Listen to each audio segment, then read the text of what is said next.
Cool. Cool. Well, thanks for doing this, taking me on here. My question for you, and I guess for anyone around, is the blueprint as a process is awesome, obviously, but it changes depending on the clients, depending on the kind of business they have, the size of the site, the age of the site.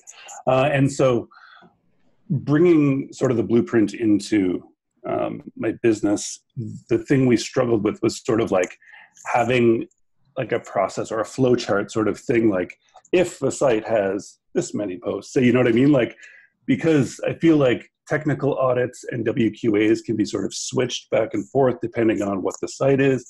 Content audits and just going straight to on-page updates can be switched depending on what the site demands of you. And then there's the whole like sectioning things off themselves. So that's what I was looking for. And I tried creating one myself and then I got frustrated and just asked you.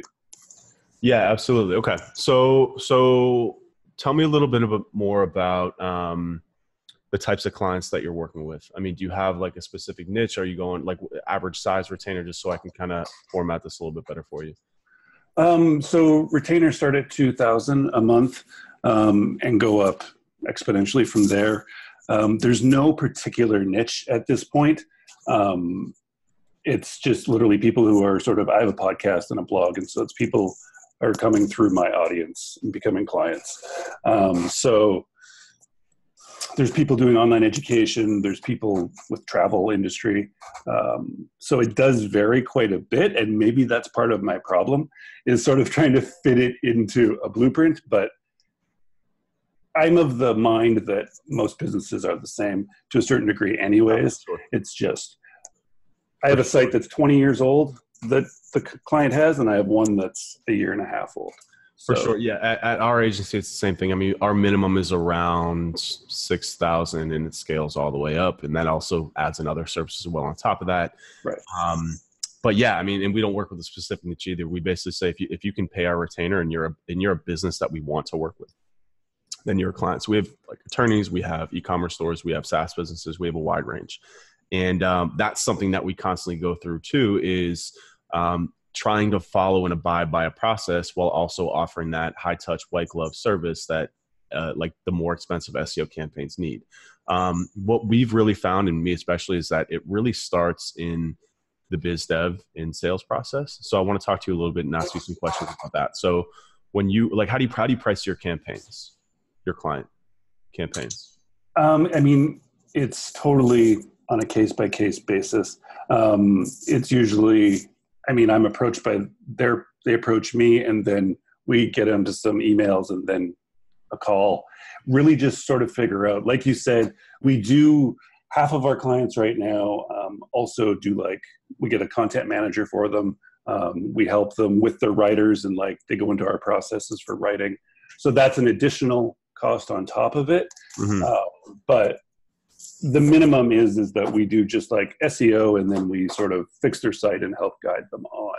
So when you break down, sorry, I didn't mean to cut you off. Just a follow-up question on that. When you break down your SEO service, are you pricing that by the hour? Like, how do you determine? So like, for example, if an e-commerce website comes to you that has 10,000 products, right? Versus a software company that has 6 pages on their website. How do you price those? How would you approach pricing both of those leads? So that would be done somewhat on an hourly basis. When you but say not somewhat, really, what do you mean by somewhat? So it hasn't been arbitrary, but so just, I mean, to explain it, Ryan, I got into SEO. I mean, I've done it for myself for years and years and years, and my own businesses, and just through my podcast and blog, people just started asking me. And so over the last 2 years, I've taken on clients just in the last 6 months, because I've just been turning people away, and I just didn't have any more room. I was like, all right, let's start hiring people and taking on more people. Mm-hmm. So really it's just been based on me, and like sort of if I wanted to work with them, first of all, and then sort of pricing it. And I mean, it started slightly cheaper, and then I would just like, oh, I wonder if I can double the price and see what happens the next time. And if I can double the price next time. And then, so I want to tell you that I have a set No, it's thing. fine. I mean, honestly, like pricing, I think is something that a lot of agencies struggle with. I mean, to this day at our agency, it's still an internal debate between partners. Because especially when you're talking about scaling and stacking on different services, SEO to me is SEO design development work the best on an hourly pricing model. And I'll explain that more in a second why. But when you get into advertising, especially social advertising, it works much more on a value-based approach because to me, you can't really charge enough hours for the amount of like creative and content that goes into a social campaign that needs to get done. So to me, if you go to somebody and because the return on ad spend, the return on investment is much more apparent for advertising, you can go to someone and be like, here's $100,000 for this work. We're going to give you this campaign. We're going to do the strategy. We're going to do the creative. We're going to help you get everything up. We're going to run your ads. It's going to be $100,000 total. We'll split that up, over 6 months, whatever that may be. They can easily quantify that a business by being like, okay, if we're spending $100,000, based on your strategy, we believe that you're going to drive $100,001, right? Right. With SEO, it's not quite as simple. Same with design and dev. To me, SEO is not as much of a growth service for bigger clients. It's much more of a maintenance service in a sense. It's cleanups, it's fixing issues, it's identifying errors, and then it's building strategy and creating content links and stuff like that. But it ties in a lot better with the design and dev where it's price per hours. If you're a really top shop design agency, you can do value-based pricing, but still most people do want to pay by the hour because it's easier for that client to quantify that decision, right? They're not necessarily being like, if you build us a new website for $100,000, we're going to make that much more money. They could, but it doesn't quite work that way. So SEO falls into that category as well, where you don't necessarily have to charge per hour, which is what I tell people. This is kind of the disconnect because I push hourly pricing for SEO really hard. And I don't know if you've seen our resourcing module yet, but if you haven't, definitely go. Okay. But basically people don't like to charge per hour because they think that means, hey, we worked an hour, I'm sending you an invoice for an hour, right? But you really should be, and I don't necessarily think you should be doing that because then that's a slippery slope with the client. Depending on the client though, the bigger the client, they're going to do that. If you want to work with Target, they're going to want hours. That's just the way it works, right? And to be clear, I don't my client doesn't know that it's hourly based. Okay, perfect. I'm just structuring it in my head and mapping it out like what I think's involved and add margins on top of that. Perfect. So I'm getting to your initial question now, which is that to me, it sounds like your roadblock is more, it's more in the pricing and the projection of a campaign because a lot of that work should be done, like determining whether to do a technical audit or website quality audit is really done during the biz dev process, right? Because what you should be doing is, and I'm assuming that you're probably doing all the proposals and sales yourself. Yes. Do you have a salesperson to help you out? I'm the salesperson. Okay. So you always will be as a business owner. That's kind of my strength. So sales will always roll up under you. What I would probably suggest for on the roadmap for a next hire would be somebody who can help you with communications when it comes to sales. So what that means is follow-up email, sending proposals and building proposals and helping you. Basically, you're always going to be the biggest brain in your agency. The strategy will ultimately come from you, but getting some of that off your plate. What happens for me and what happened at our agency was we said us as business owners, we are the salespeople. We're responsible for this stuff. But what happens is you got to put out a fire with HR. You got to put out a fire with a client. You're constantly getting pulled. You can't give your full attention to sales. So you're only kind of doing it piece by piece. And ultimately what ends up struggling is that little in between in the proposal process, which is taking that extra step and identifying exactly basically what the project plan is ahead of time. Right. So going through the process of scoping that out, and it will draw out your sales process a little bit because you're going to want to have a few more conversations with that client and basically review the proposal, the project plan with them to make sure that strategy is exactly what they need. Right. So sometimes you have to dig a little bit deeper. But basically what I'm getting to is the blueprint maps out what it is the universe, right? It's not applicable to every single campaign as you alluded to. If it's local, if it's e-commerce, if it's SaaS, that's what I said. So just kind of going back and answering my question that I asked to you was that if a customer comes to us and let's say, they're a WordPress plugin, they've got 3 landing pages on their website, they've got some blog posts, they've got a homepage, very small site. How do we differentiate the process that we run for that versus an e-commerce website that's 20 years old, got 10,000 products, running on an old legacy CMS that's going to need dev time too. Like, how do we differentiate that? And the answer to me is that comes in during the sales process, right? So the first thing that we do, whenever somebody becomes like a qualified lead, is we will send them a pretty lengthy questionnaire, right? Basically that questionnaire asks, it's basically our onboarding questionnaire that's in the blueprint, but hacked a little bit to be a little bit more sales focused, to try and extract a lot of these things that will come up during when you're building that project plan for a client and you're like, oh shit, I missed this. They're running on a CMS that's Demandware. I don't have a Demandware dev. How do I go back to them now and be like, we can't really do this work? Like, it's an uncomfortable thing, right? So asking those questions up front to extract that information, if you're not already doing that, is something that I would recommend, right? In a lot of agencies that I work with are like, well, I don't want to slow down the sales process. My customers don't want to do this. As you continue to grow, sophisticated clients are more than willing to do that because they understand the value of that communication, right? So if somebody's like, I'm not going to fill this shit out, then they're not worth your time anyways, right? To me, as an agency, you always want to be striving for bigger retainers, bigger clients, because as you know, the bigger the retainer, it's often the same amount of work, and it's more lucrative for your business, right? That's how you scale as an agency. So using that questionnaire and then spending a little bit more time basically building that project. So doing your sales process strategy. And again, I'm getting ready to launch the sales module for you guys to show you my exact sales process and building proposals. But just to give you some context, basically what I do for all our proposals is I build what's called a top 10, top 5 or top 10, where I go through and I'll basically run like a light strategy audit. I'll like crawl the website. I'll do like a light competitive analysis, keyword ranking analysis, link analysis, and basically find 5 to 10 issues, but I call them opportunities because you always want to frame them as positive, right? Like, you don't have issues, these are opportunities, right? I did the exact same thing. Perfect. Always opportunities. It's really smart. And those little things are make the difference between loss and closing subconsciously, right? So you give those opportunities to them. And then you take that and then you map the blueprint. This is literally what we do. We picture our proposals. We're actually building a piece of software internally that will literally, because we run a deliverable system too, we find the issues and opportunities, but ultimately we're going to literally drag and drop a deliverable on top of that, right? So for example, let's say we always run a deep crawl audit of a prospect website to see like the scope. You'll never catch them all, but to see the scope of the technical issues that a website might have. So deep crawl will tell us a couple things. It will tell us the number of pages on the website.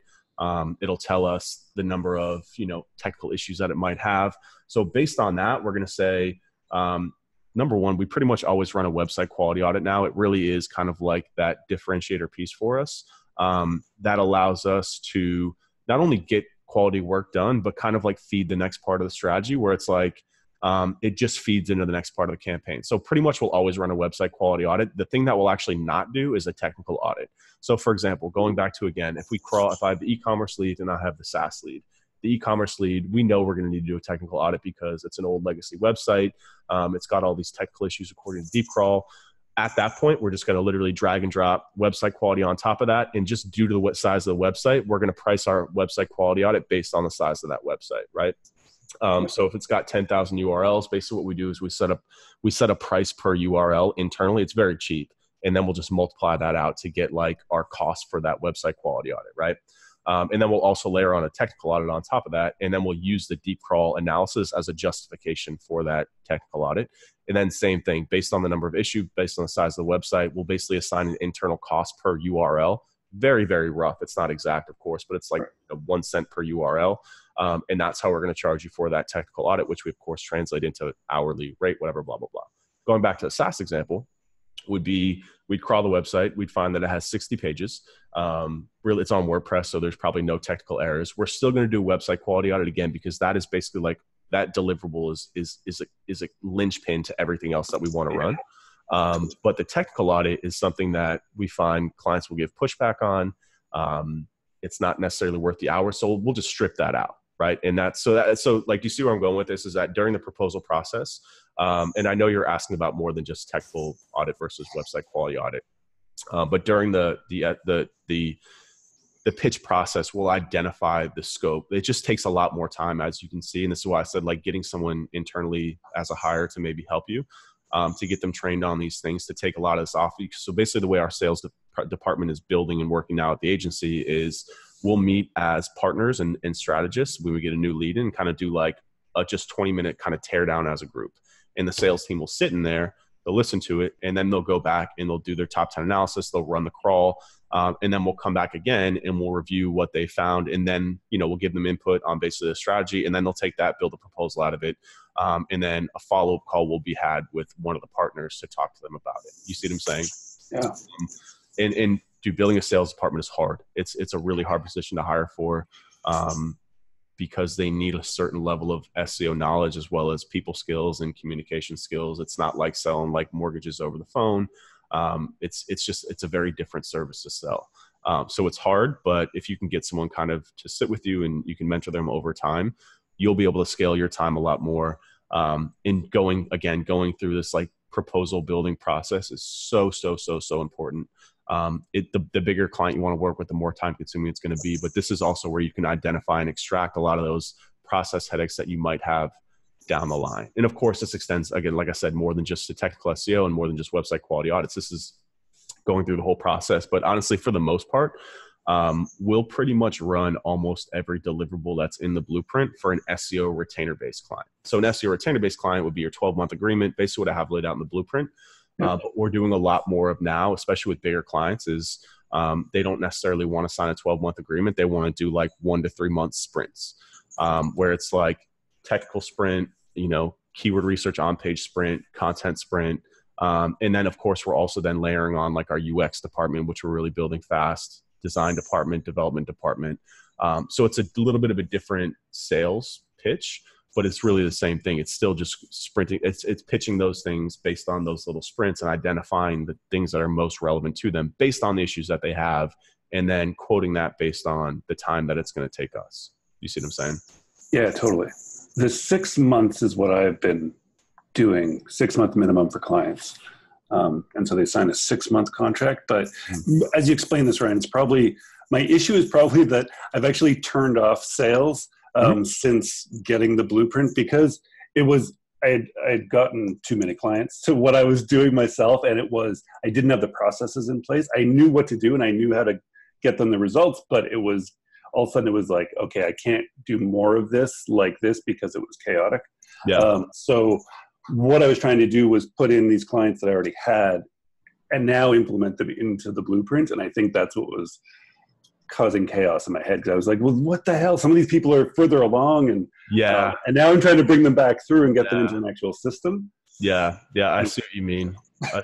I mean, for that, what I would say too is I would say just leave your legacy clients as is, but when the upsell process comes back around, it's actually a good thing. This is something that we found too, is that especially when it comes to SEO, because SEO, and this is another reason why we're really starting to build other departments in our agency, because smart clients know that like you can only do keyword research so many times. If you're really good at sales and you can pitch the client to be like, hey, we need to do this quarterly or every 6 months, that's great.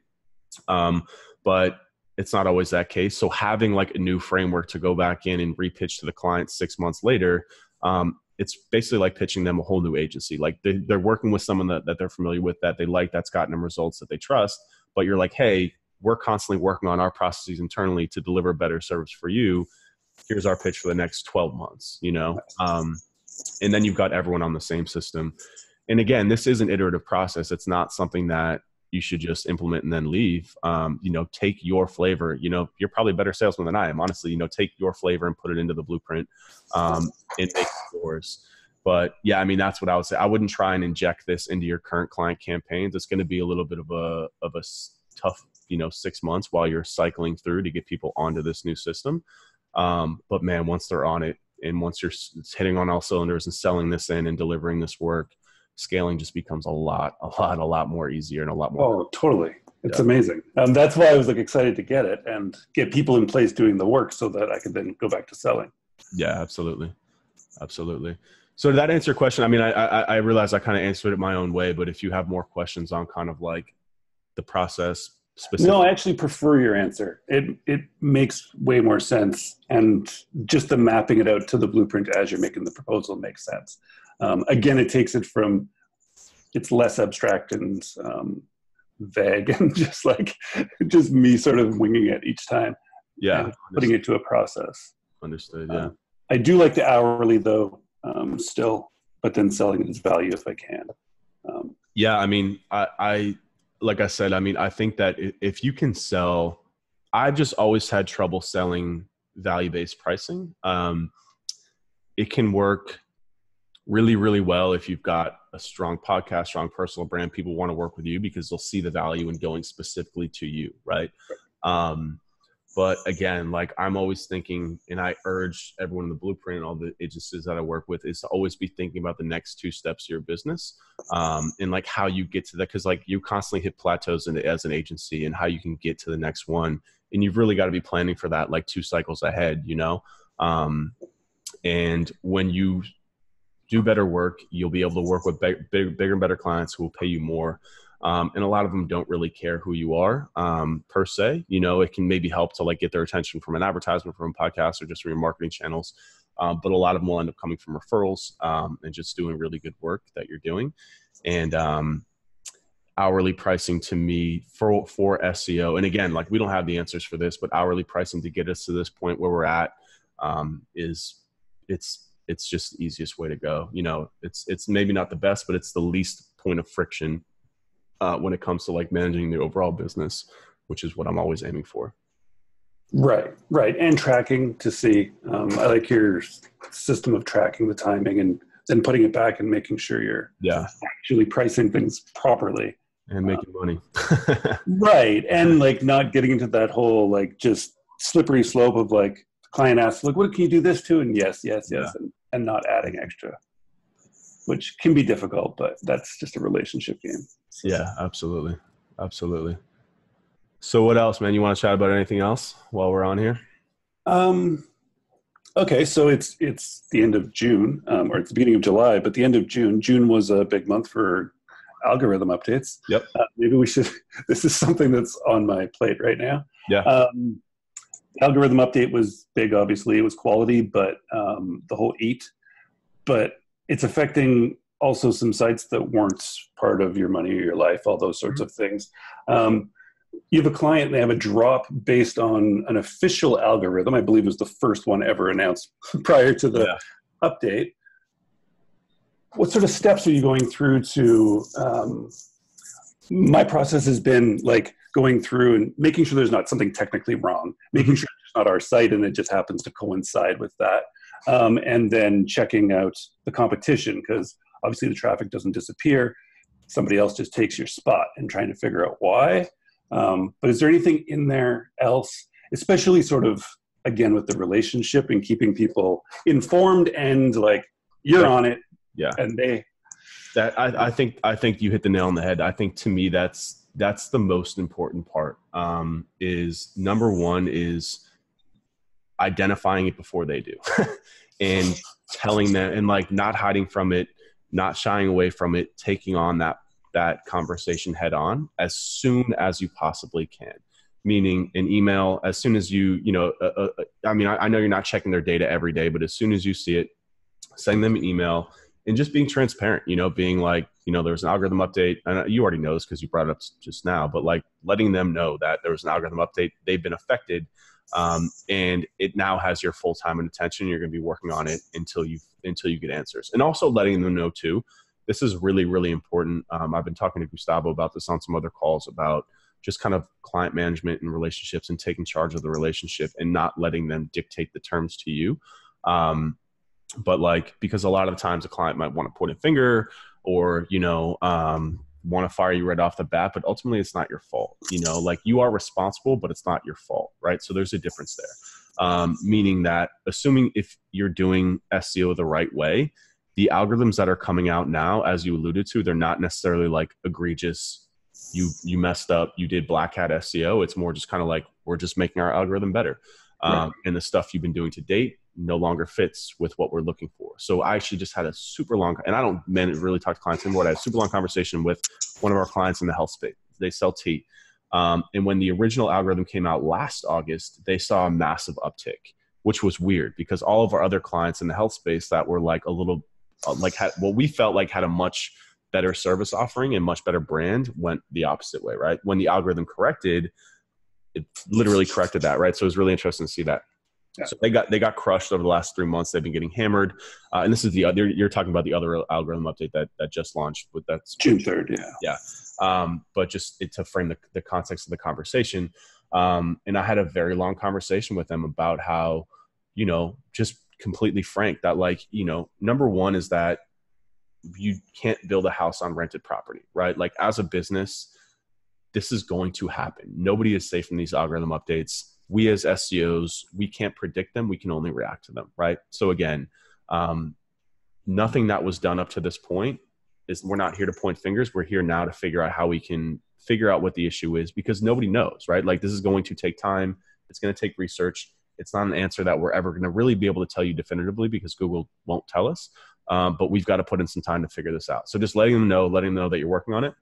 And then the actual process of identifying what's going on is as you said too. Number one is, always start with kind of the most basics, technical setups, links, bad content, anything in that space. And then number two is, as you said, competitors, to try and dig out something, but something very, very important with competitors. And again, this was the T client that we had. Like, we actually had a very heated discussion because they were originally ranking for very competitive keywords that they had really no business doing. They had a lot of good links. They do a ton of influencer marketing.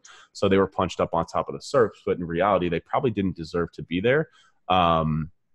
Because they just weren't a good result for that keyword. Now we're seeing a lot of like the Healthlines ranking, like actual articles on reputable medical websites that should be talking about like the benefits of tea, the health benefits of tea, right? Like, a vendor probably shouldn't be ranking a product page for like those types of keywords. You know what I'm saying? Right. So kind of like helping them understand the context of what's going on. And then also understanding too, is that us trying to spend 30 hours of our time that you're paying for, by the way, to look at why these sites are ranking is not going to fix your problem, right? So like not letting them obsess over competitors, because a lot of times clients will want to do that. They'll be like, that website's ranking, they're doing it, so we still can. It's like, no, that's just not the case.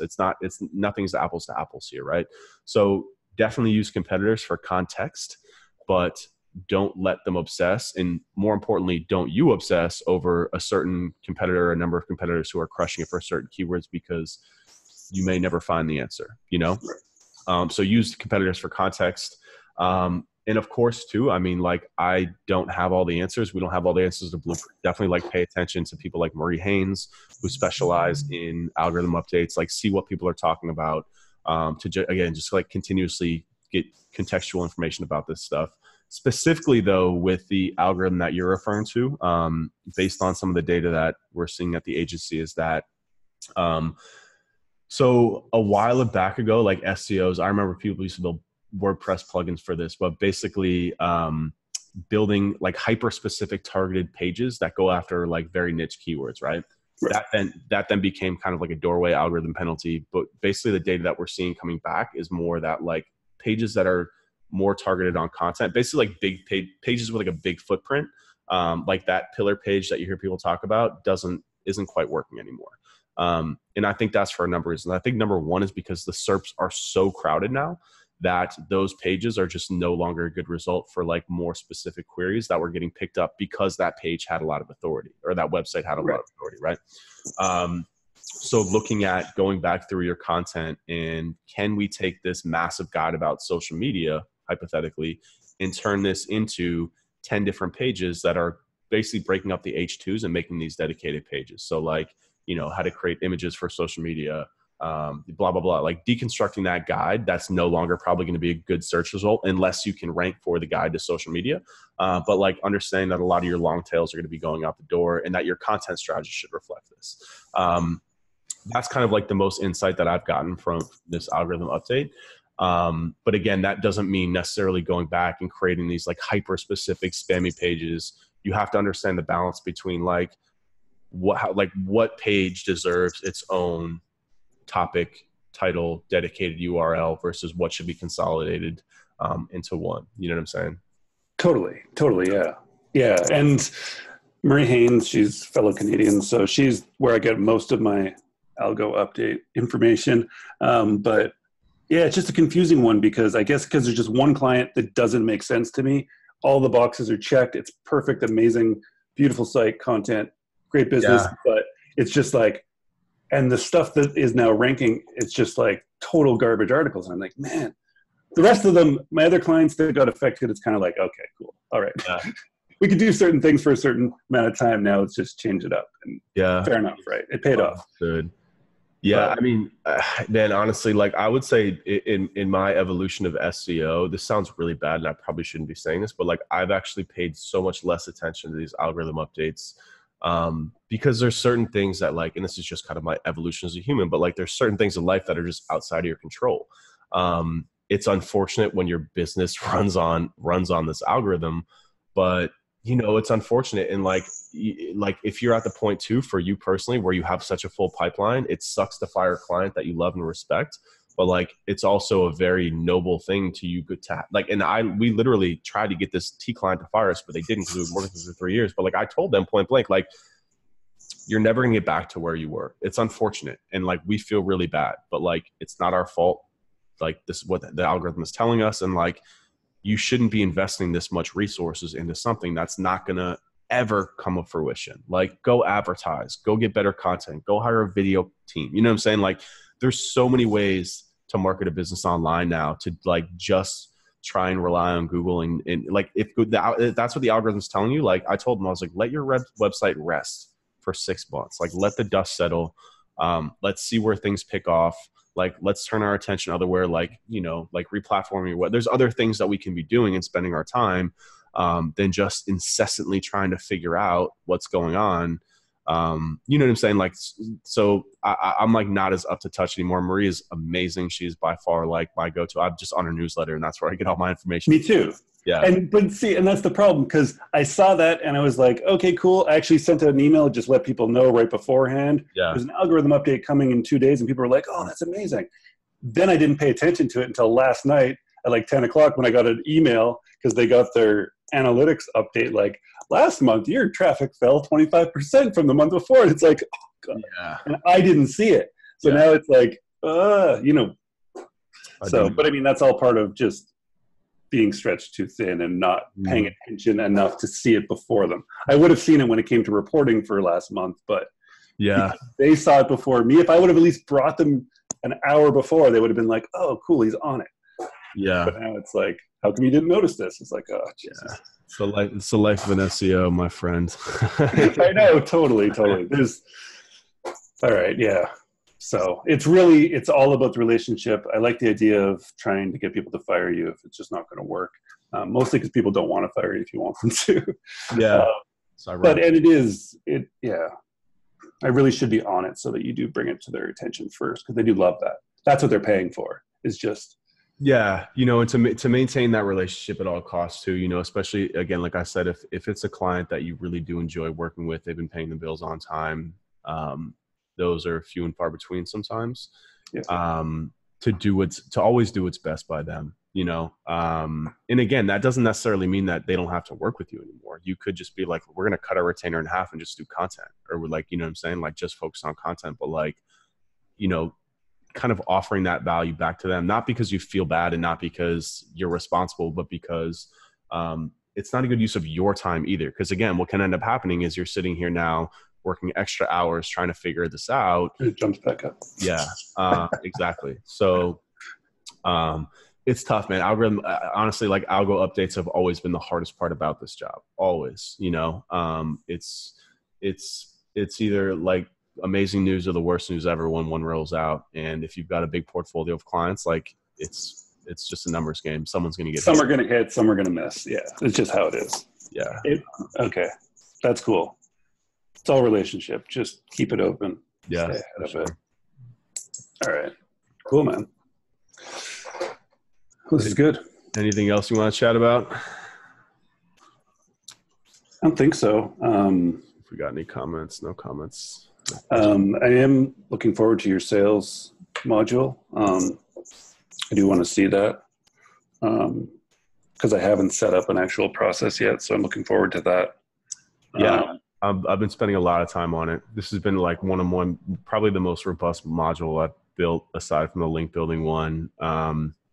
Just because I realize now too that the feedback that, you know, most of the people that I've been selling into the blueprint are people that know SEO, but man, everyone always needs help with, it's not just getting clients. It's also, managing them and getting the right clients on and scaling that. And it's a whole system. So I'm really looking forward to getting that live. We're going to have it live by July 15th is the deadline that David and I put on ourselves. Nice. Here's a quick question for you then. Yeah. Just because I'm just starting to bring new people on, how close, so things to me like keyword research and stuff, I mean, it's as much art as science, and there's a million ways you can possibly do it and do it well. How tightly do you make people follow your processes for keyword research or something like that? Pretty tightly. I mean, so we still have an offshore team. But again, as we've grown and as we've scaled and as we charge more, our local team so like when I first started, we were like 90% offshore. And at that point, and when I say first started, up until we hit about $1 million in revenue, we were probably like 80% offshore. We had like 8 people local, but we had a whole slew of people offshore. We made them follow the processes to a T. Because when somebody can't sit next to you, when they don't have the same background as you, they didn't grow up speaking the same language, you don't want to put too much onus on them to kind of like think, as bad as that sounds. You just want them to do and execute.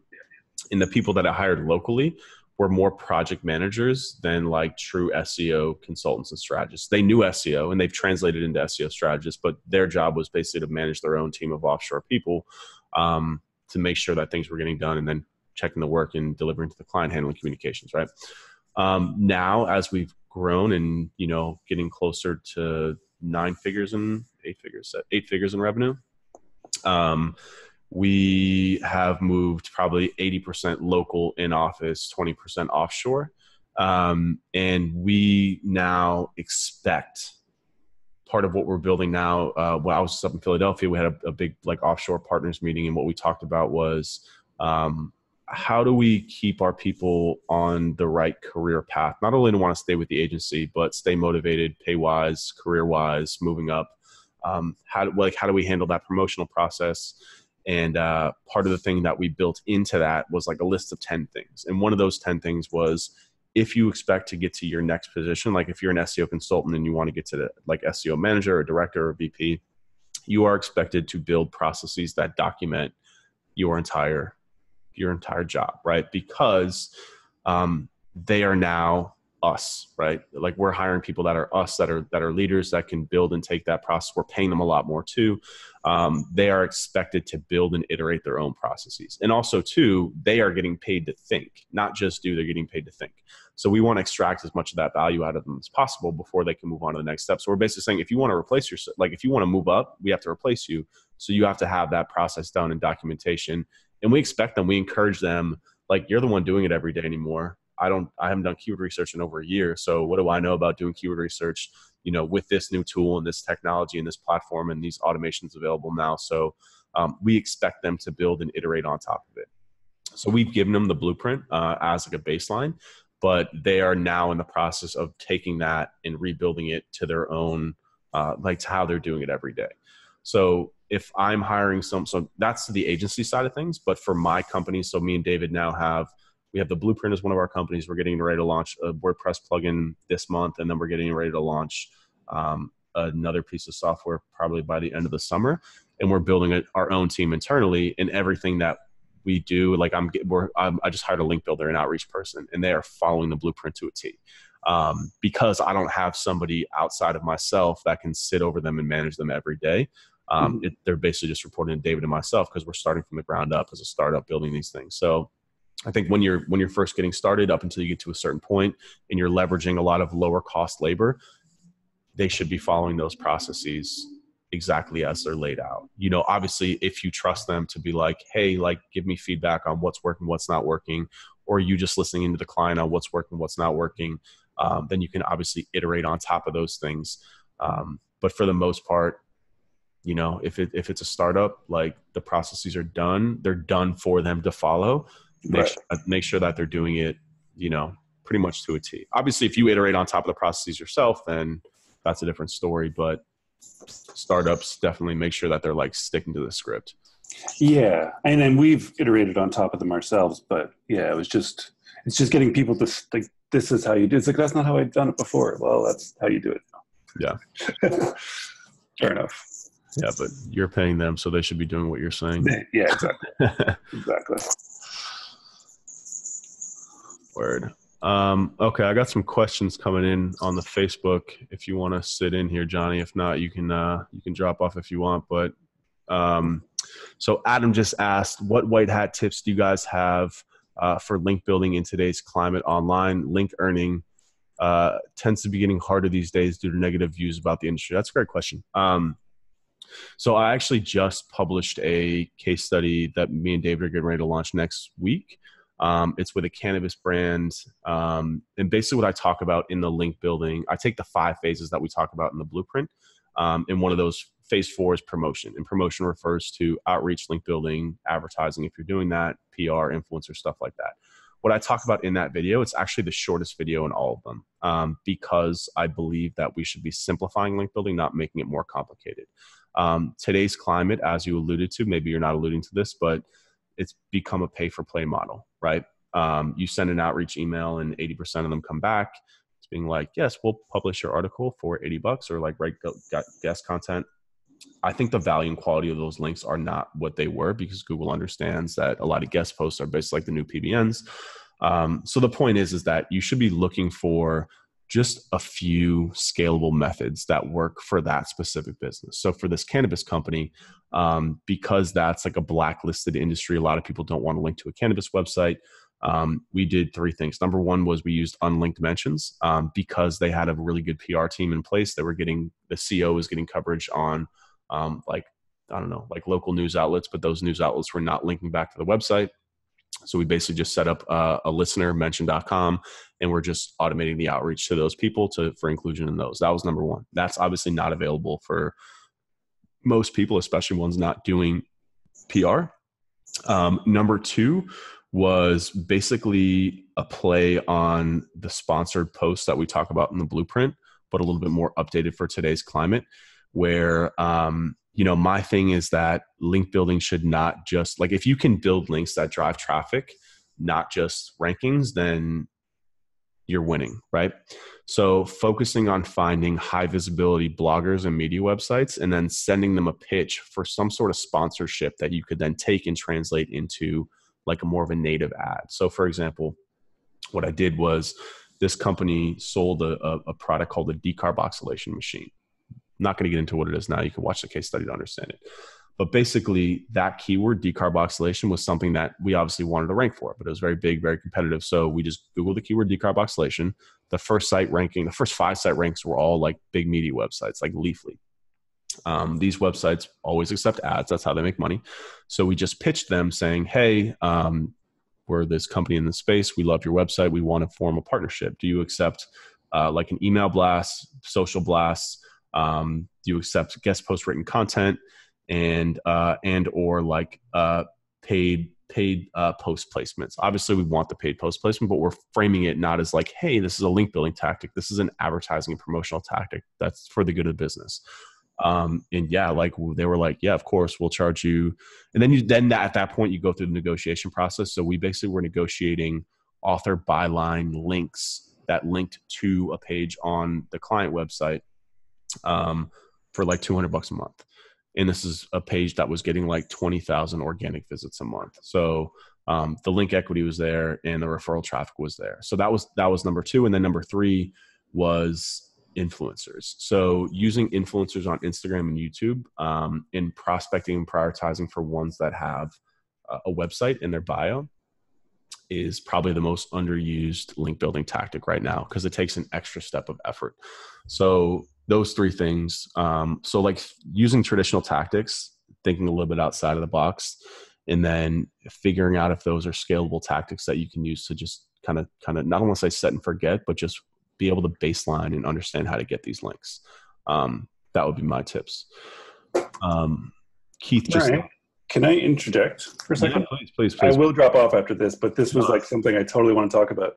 Please. So as somebody who is on the receiving end of these list building emails that are such absolute garbage, like I mean, get like 50 of them a day that are just total junk, right? Which obviously isn't what you're teaching, but I think that people just have to go into it with the mindset that there's no easy way to do this. Like, people don't really, I think anybody who's going to open up their email, read this giant email and giving you a free link just because you wrote a blog post like a million people did today, isn't of any value to you. I think you just, like you say, you have to be creative and think of other ways around it. Obviously, getting on podcasts as a podcaster makes a lot of sense. If they're in your market, like in your client's market, like get them to go out there and do, like, it takes half an hour to be on a show and you get links for those kinds of things. But I don't know. I get so frustrated with link building people. Yeah. Which you probably do too, because your email probably gets flooded with them, but it's tough. Yeah, it's tough. And that was kind of Adam's underlying point too, is that like the outreach has become the new like gray hat link building, ironically. So how do you sift through that? And, to your point, like you got to think a little, like just stop doing what everyone else is doing. You know what I'm saying? Like if like everyone gets those emails, like stop sending those emails. Like they don't work. Yeah. They don't work on you. They're not gonna work on them. So, and again, we're rebuilding our link building course to talk a little bit like those tactics that we talked about in the link building course still work. They still apply. Like link building is not changing. There's not new types of links that are being developed, but how you think about pitching them it's really about the value proposition that you want to offer them, how you frame that, and how you scale that is really, really where money is made. So, yeah. All right. Okay. Thanks for your time, man. Absolutely. We'll be in touch in the blueprint. Okay, take care. I'm going to do one more, Keith, for you. You asked, how are you scaling agency growth? I've been a glorified freelancer, small agency for a long time, and want to hit the 7-figure mark. So, I'm going to give you a quasi sales pitch here and just tell you that process was really how I started to not differentiate, but how I was able to extract my time from my agency, because as Johnny and I were talking about was that, he's doing sales, he's doing HR, and dedicating, like, sales is a full-time job if you want to do it the right way, because if you want to pitch and get in front of the right clients that have the right retainers, you've got to put in the time to build the relationship. You got to put in the time to identify the errors, do the research, put together a baller proposal, and again, continue to build and iterate that process, price it right. That's a full-time job. And imagine doing that, ideally 4 to 10 of those a month if you really want to grow. But when you have an employee who's being a pain in the ass and a client who needs attention, when you're constantly getting pulled in all these directions, your time is not being able to go deep on sales. But if you have processes in place to help to let people do their jobs better, to help to increase your profit margin on the service that you're already offering, which then, and this is the other thing too, is that a lot of consultants, as you are right now, are not looking at it, and I'm not speaking for you, this is just myself, they're looking at it as a source of income as opposed to a business, right? So as a consultant, that's how you make your money. So if your agency is doing $250 a year, you're making a pretty good income, but you don't necessarily have a future growth plan for that because you lose one client. Getting clients is also challenging as a consultant. You don't have that pipeline and process built out. Consulting is a great way to make money, but it's a difficult business to scale until you get to that agency model. And getting there is also partly a mental decision that you have to make, that you're going to invest back in the business. So when I say increasing the profits on your service, that doesn't mean that you can go out and get a nicer apartment or office is an investment, but like you're investing that back in the business. So build a better website, get content written, hire a video crew, pay for advertising. You know what I'm saying? Like invest that cash back into the business so you can grow it. It's a concept that, again, the reason why a lot of people get stuck as a consultant is because their mindset is that of a consultant and it's that of an employee, really, where you're using your consultancy, your agency as a means to pay for your rent and your day-to-day stuff. But it's really hard to grow and scale if you're not investing that back into the business. That's like kind of like having a software product and not continuously investing in dev cycles to improve the product, right? You have to be pushing that cash back into the business. And having processes, again, allows you to hire people who are a little bit cheaper. It allows you to let them to manage themselves, so you don't have to be constantly putting out fires. having these processes to me was really what helped me get from like $250 a month as a consultant to 7 figures in just about a year. And then also because I hit it at the right time, because I had a full pipeline, I had the marketing going for me. That was a big part of the growth. But if I didn't have those processes in place, then it doesn't matter how your pipeline looks. It doesn't matter how much people want to work with you, because if you're constantly churning clients and you can't hang on to the ones you get and extend those contracts, you can't get from 250 to $1 million. You know what I'm saying? Like, you get from 250 million, not just by signing new contracts, but extending the ones that you have, by getting them on 12-month retainers that you can not necessarily have to give your full time and attention to in months 6 and on, and you're highly profitable, and they're basically running themselves through the processes that you built. So that's my advice on that. Yeah. If anyone else has any questions for me, I'm about to jump off because your boy is tired. I'm going to LA today. Got to pack. My girlfriend is killing me right now. I'm over here jerking off on Facebook all day. No, I'm kidding. All right, y'all. As always, I'm going to close this with a call to action. If you guys aren't in the blueprint and you guys want to get one-on-one consulting like Johnny just had, that's always included within the blueprint. We do these things weekly. We do them as needed. You guys can always ping me on Slack too. You basically have open access to not just myself, but David and some of the experts that we're now hiring to be full-time blueprint members as well. This thing is growing, it's scaling, it's exciting. And we're continuously adding more content as we go. So yeah, hopefully I will see you guys in there. Peace.